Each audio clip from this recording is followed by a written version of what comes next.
EPFO pension private कर्मचारियों को मिलेगी 7,500 रुपये पेंशन।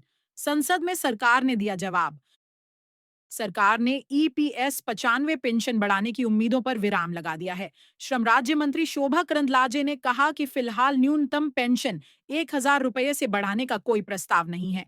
फंड की वित्तीय स्थिति और स्कीम की संरचना को हवाला देते हुए पेंशनरों को महंगाई भत्ता नहीं मिल सकता। विशेषज्ञों के मुताबिक बड़ी बढ़ोतरी के लिए फंडिंग मॉडल में बदलाव जरूरी है। सरकार ने ईपीएस 95 पेंशन बढ़ाने की उम्मीदों पर विराम लगा दिया है। श्रम राज्य मंत्री शोभा करंदलाजे ने कहा कि फिलहाल न्यूनतम पेंशन 1,000 रुपये से बढ़ाने का कोई प्रस्ताव नहीं है। फंड की वित्तीय स्थिति और स्कीम की संरचना को हवाला देते हुए पेंशनरों को महंगाई भत्ता नहीं मिल सकता। विशेषज्ञों के मुताबिक बड़ी बढ़ोतरी के लिए फंडिंग मॉडल में बदलाव जरूरी है। उम्मीद थी कि सरकार एम्प्लॉयज पेंशन स्कीम 1995 ईपीएस 95 के तहत मिलने वाली मामूली पेंशन राशि को बढ़ाकर सम्मानजनक स्तर पर ले आएगी। खबरों का बाजार गर्म था कि न्यूनतम पेंशन को मौजूदा 1,000 रुपये से बढ़ाकर 7,500 रुपये किया जा सकता है। मीडिया रिपोर्ट्स में तो यहां तक दावा किया गया था कि अक्टूबर 2025 में होने वाली central board of trustees CBT की बैठक में इस पर मुहर लग सकती है। लेकिन अब संसद के शीतकालीन सत्र में सरकार ने जो जवाब दिया है उसने इन तमाम अटकलों और उम्मीदों पर फिलहाल विराम लगा दिया है। संसद में यह मुद्दा 1 दिसंबर 2025 को तब उठा जब एक लिखित सवाल के जरिए सरकार से सीधा पूछ लिया गया, क्या पेंशन बढ़ने वाली है? आइए विस्तार से समझते हैं कि सरकार ने क्या कहा और इसका सीधा असर आपकी जेब पर क्या पड़ने वाला है। क्या 1,000 रुपये से बढ़कर 7,500 रुपये होगी पेंशन? लोकसभा में सांसद बलिया मामा सुरेश गोपीनाथ म्हात्रे ने पेंशन भोगियों की आवाज उठाते हुए सरकार के सामने तीखे सवाल रखे। उन्होंने सरकार से 6 बिंदुओं पर स्पष्टीकरण मांगा। उनका सबसे अहम सवाल यही था कि क्या सरकार न्यूनतम पेंशन को 1,000 रुपये से बढ़ाकर 7,500 रुपये करने की किसी योजना पर विचार कर रही है। इसके अलावा उन्होंने यह भी पूछा कि आखिर पेंशन क्यों नहीं बढ़ रही है, पेंशनरों को महंगाई भत्ता डीए क्यों नहीं दिया जाता और क्या सरकार ने यह जानने की कोशिश की है कि 1,000 रुपये में आज के दौर में गुजारा कैसे संभव है। इन सवालों के जवाब में श्रम राज्य मंत्री शोभा करंदलाजे ने जो तस्वीर पेश की वह पेंशनरों को निराश करने वाली है।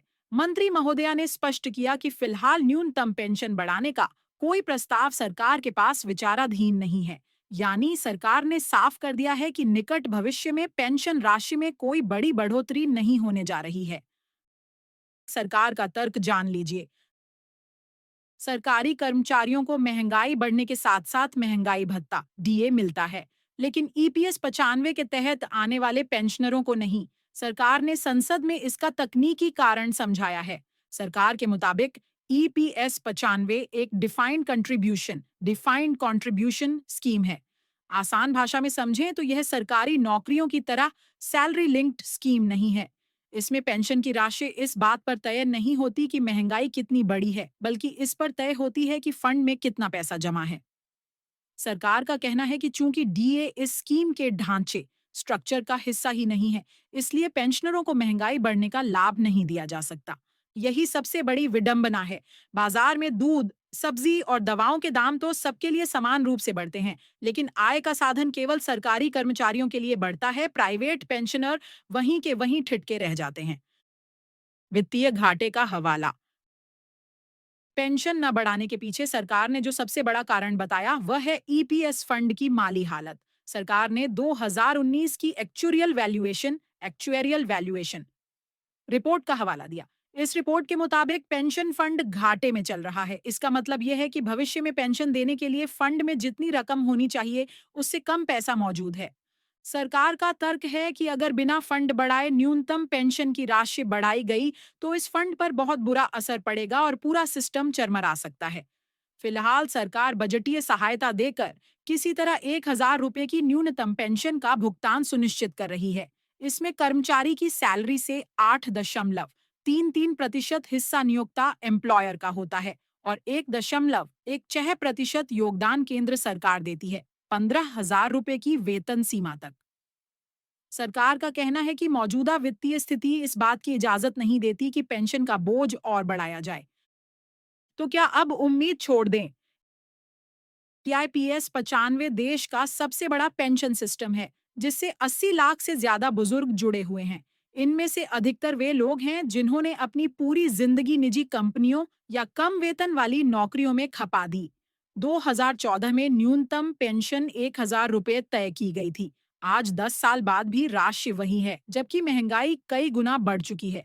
पेंशनरों की मांग है कि उन्हें 7,500 से 9,000 रुपए के बीच पेंशन मिले और साथ में मेडिकल सुविधाएं भी।